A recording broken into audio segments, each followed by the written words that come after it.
Hey guys, Emma again. Welcome back to the spare room. This is just a hey, what's up, what's happening sort of a video. There's a bit of everything. I'll try not to make it too long. I've been trying to get all my ducks in a row to start a new project. I guess that's what's up more than anything, and making up bits to make it, and that's taken a little while. The thing I'd like to make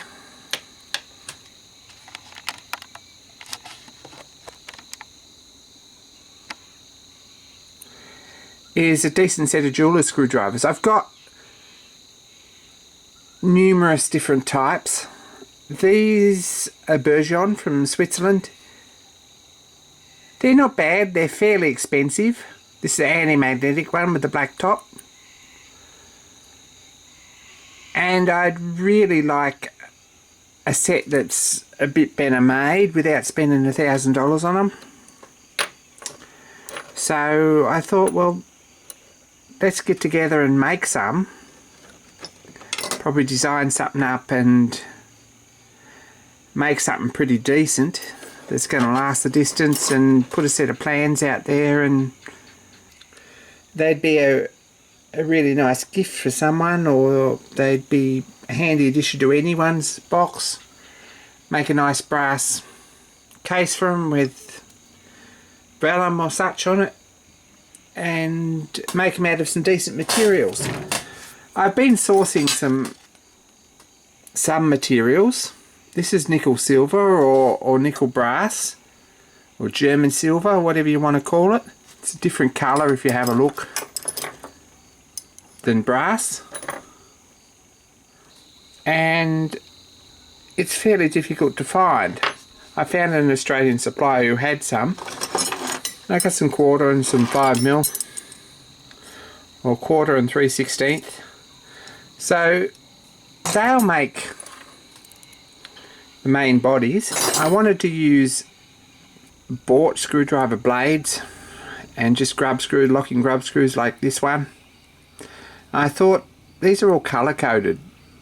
I thought maybe we could cast up some plastic parts for colour coded knobs and fit them on there,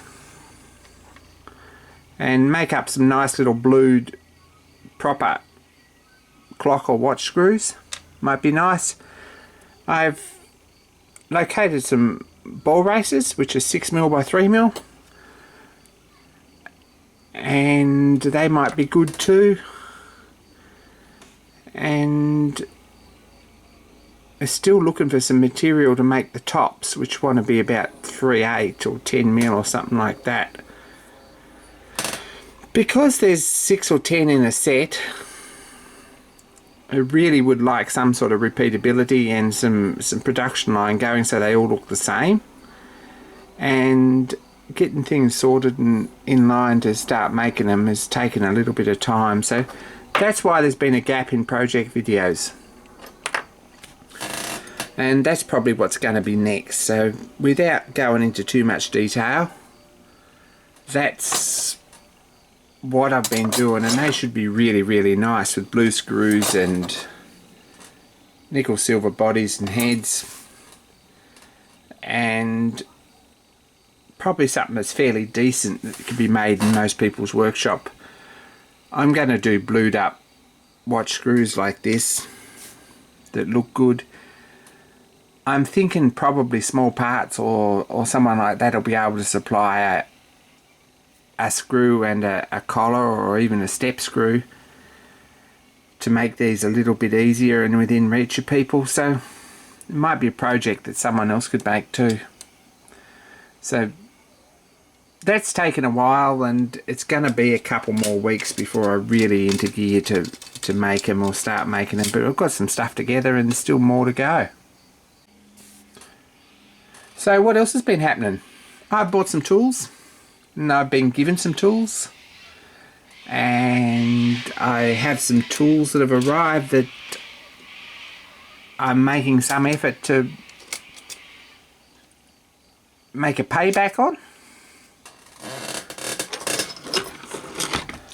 Nice guy in the States sent these. These are Morza, is the gun company, I guess. And we don't generally do guns on this channel, but these are beautiful. I've been looking for a set of verniers with thumb lock and nice scales that are easy to read for some time. And a nice guy named Dale Richardson from Michigan in the US sent these. Yeah, there's some nice guys in America. That's a really, really sweet thing to do. He didn't send any indication of postage or what it's going to cost or what he wanted for them. But he did leave a return shipping label that said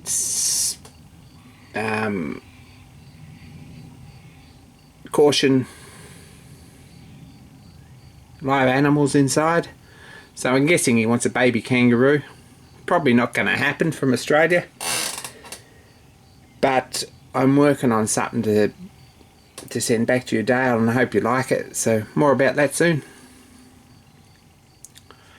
So they're a bit of a score. Really, really nice to have them. My mate Gert sent some brass tube, which is K&S. Don't know what size it is. He's in Sydney. Thanks for that. I really appreciate it. It will get put to use. I very, very nearly made a wire edge for that little funnel I made last week out of this, but it is tubing, so it's got a better use than that, so I'll put that aside somewhere. But that's a bit of a score. Thanks, Gert. The other thing I've picked up is a Palmgren 150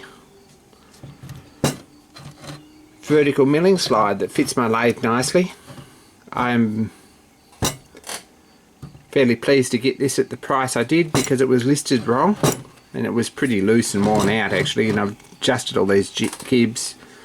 I sort of think this wants a shim under here to bring everything back nice so everything runs smooth. And when you set it up, if you have a look, its scale there's nowhere near anywhere in line of anything, so we might have to work on that too and sort that out. It's metric scale, and one of these jaws is loose too, so if you put something in it nice and clamped nice and tight, it does move, so we'll have to work on that as well. A bit of Loctite might be the thing. So that's a new tool. Something's a bit of fun. Thought you might like a look at that. I've made up a arrangement to clamp it down on my top slide.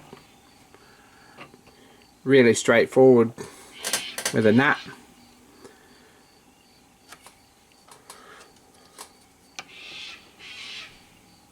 And that clamps everything nice and tight and square. It's a variable condition, a variable quality, I think, Palmgren stuff. Some American guys out there might have a different sort of opinion of it, but I'm thinking it's sort of aimed at the hobbyist, and this isn't particularly big, but it does expand the capabilities of my little lathe quite a lot, so good to get that. Also this last week, a little camera that I've been using for films. This is fantastic WX350 Sony. Excellent little camera, but it is engineered to fail if you drop it. It's a little ribbon strip off this top board, or a top circuit board, which aligns onto the main board, and it's just a poke through ribbon strip, and the little piece broke off because basically it's been dropped, which means it's a whole new circuit board, which is nearly as much as the camera. One of the electronics stores was going out of cameras, and someone let me know, and I went and picked this up for $100, which was less than a new circuit board shipped here from America.